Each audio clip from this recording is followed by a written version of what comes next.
Hi and welcome back to Herb's Vintage Tech. Today I want to talk to you about what I think is one of the best vintage DSLRs. Maybe it's even one of the best DSLRs ever made, the venerable Nikon D40.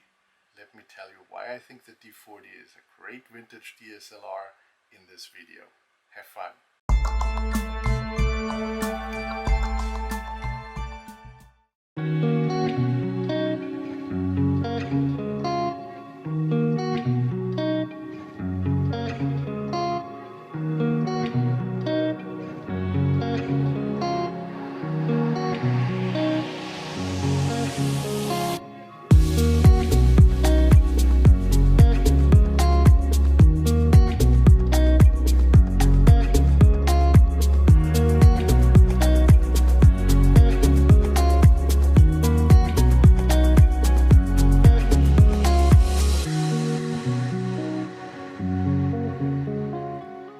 Why would I say that Nikon D40, a 6 megapixel DSLR from 2006, an entry-level camera, would be one of the best DSLRs ever made, or one of the best cameras ever made?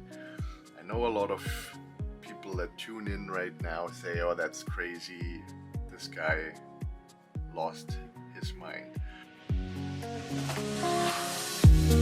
So I want to give you 10 reasons why I think the Nikon D40 is excellent. So first off, we have the simplicity. We start with the viewfinder. You have 3 autofocus points right where they belong, one on the left, one on the right, and one in the middle. Then you have your aperture, your shutter speed, your exposure compensation, and how many pictures you have left on the memory card. That's all you need to take great still images. It's fantastic. And to top it off, the viewfinder is really bright.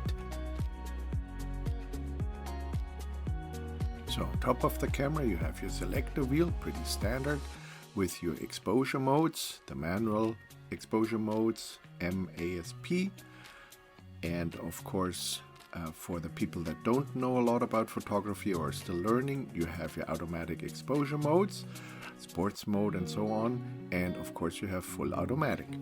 On the side here you have a function button that you can program. I always use it for ISO selection. Also on the top is a exposure compensation button or an information button. On the side here you have your SD card slot that also takes the larger capacity SDHC cards.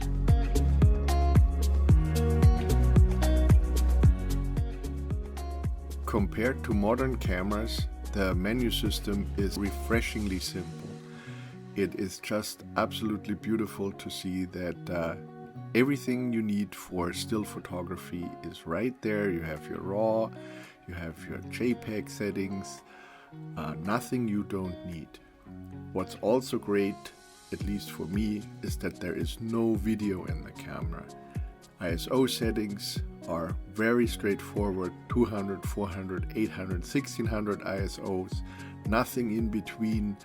You really don't need. And let's face it, for still photography, for purist still photography, you just don't need all the fine-tuning, all the out-of-focus options that you have on newer cameras. It's just absolutely refreshing that this older camera has just the absolute basics. It has actually more than the basics, but nothing you don't need. I absolutely love the menu.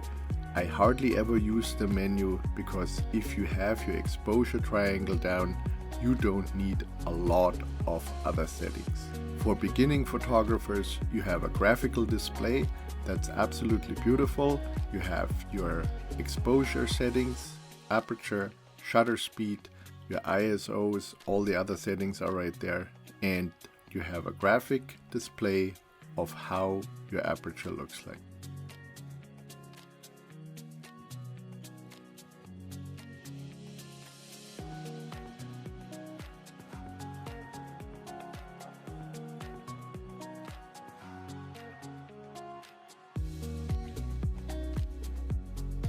The next great point of the Nikon D40 is its small size, good build quality and long battery life. The camera is very small for a DSLR, very well made, out of high quality materials, has a good hand grip, it feels very nicely in the hand. It is a great quality product, you can feel that right away. As for battery, aftermarket batteries are still available on the market. They usually come with their own USB charger, so you can charge via USB. And as for battery life, on a trip, my wife got about 1,000 pictures out of a charge. Now, no interchangeable lens camera system is complete without the lenses. On the Nikon D40, you have 3 different types of lenses you can use. First, you have AFS lenses, like the kit lens that came with it. These lenses are the more modern lenses. They are fully functional, they're autofocus, auto exposure, and they have an internal focus motor. Then you have AFD lenses. They basically work like the AFS lenses. The only difference, they are only manual focus on the D40. And then you can use manual lenses. They are special on the D40 as they will make a true photographer out of you. Let's start with the AFS lenses, as this is what 99% of photographers used and use on this camera. Like this 18 to 55mm kit lens. If you see a D40 for sale, this lens or a variation of it will most likely be included. If you're not sure about the AFS designation, it's written on the lenses right here. It has to be said that this kit lens was and is one of the best lenses in its focal range. It's light and has great image quality. This one here has image stabilization, Nikon calls it vibration reduction. This system works great, it's effective and useful. While the image quality is great, the kit lens is big compared to the camera body and makes the camera long and a bit awkward. That's why I prefer to use smaller prime lenses like the 35mm 1.8 DX, especially made for APS-C cameras like the D40. This lens delivers stunning results. Let's move on to the AFD lenses. These are older, from the 1980s and 90s, but work great on the D40. This is a 80 to 200mm zoom lens I picked up for $10 on eBay. No kidding, these lenses can be had for great prices sometimes. AFD lenses work great on the D40 with exception of autofocus. I demonstrate this here with setting the camera to aperture priority. The photographer chooses the aperture and the camera does the rest. All other auto modes work equally well. Nikon's own AFD lenses sometimes have a very narrow manual focus ring. They work, but are often not very satisfactory to use. Third-party lens manufacturers did it better, like this Tokina 12 to 24mm ultra-wide-angle zoom. A very nice travel lens that can be had for under $100. And then there are the manual lenses. As I said before, they are special on the D40. They are small, light, and will unleash the camera's full potential as well as yours. The D40 and manual lenses are a great combination and I love to use the camera with them. But I don't cover their use in this video as there is a lot to talk about. Wait for the next episode. Now, how is that for a cliffhanger? Good lenses are one part of the image, a good sensor the other. And the 6-megapixel CCD sensor of the D40 is a special treat. Its colors and the way the files react to image editing are absolutely divine. Especially pastel colors are rendered lovely. Black and white images turn out great, with full of contrast and life. Ever since the D40 was introduced in 2006, people are mocking its low 6-megapixel count, but that's a mistake. The combination of low pixel count and the big sensor result in big individual pixels that contain a lot of information. An example is this photo my wife took on the Galapagos Islands. This is a print 11 by 17 inches and I see no signs of image degradation. Lots of details and no artifacts. I would not hesitate to print this bigger. I have seen prints 24 by 36 inches from the D40 and they had no problems. So next up is the great dynamic range of that CCD sensor. For a vintage sensor like this, the dynamic range is remarkable, and I show you that in some examples I have here. So this is a landscape shot that I deliberately underexposed here in the shadows. It preserves the sky here, as you can see. Like I said, I deliberately underexposed the shot to show what's possible in terms of dynamic range with that old sensor. So if we go back to the settings where I already corrected the image, you can see how dramatic these changes are. It's hard to believe that this is the same image from such an old camera. So you can see here in the woods, in the trees, you have quite a lot of detail now.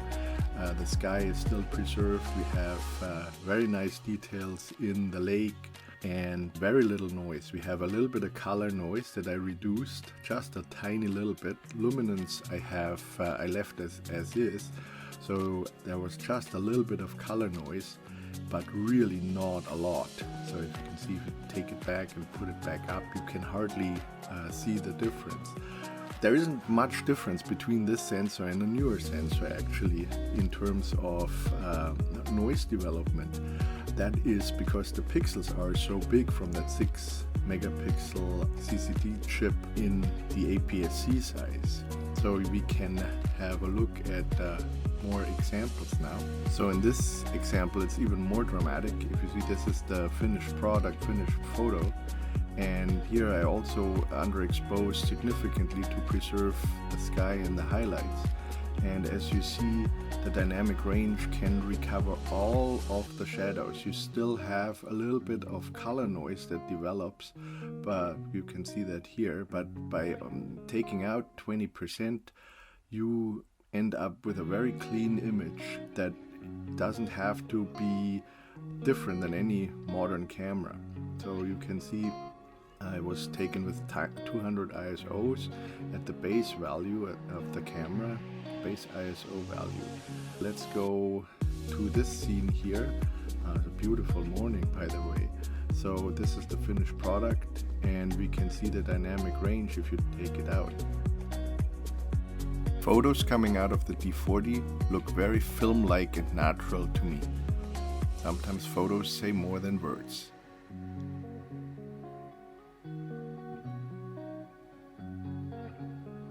I haven't seen colors like this since medium format days.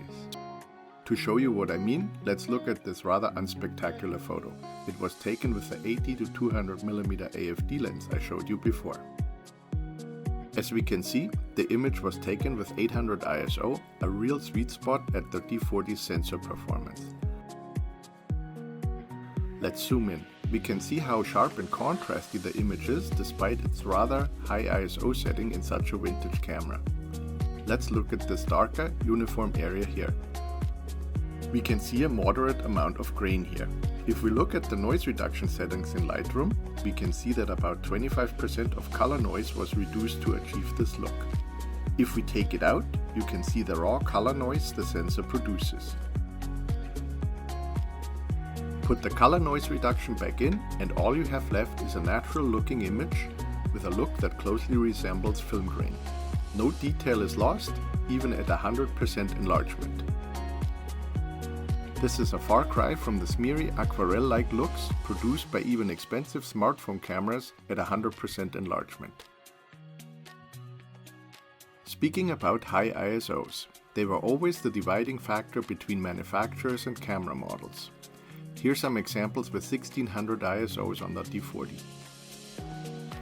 The last image is extreme, a handheld photo of a moonrise over the trees. No noise reduction applied. Compared to other DSLRs, the Nikon D40 has a very quiet, non-intrusive shutter. It is not as quiet as modern mirrorless models though. Here's a comparison of shutter sounds.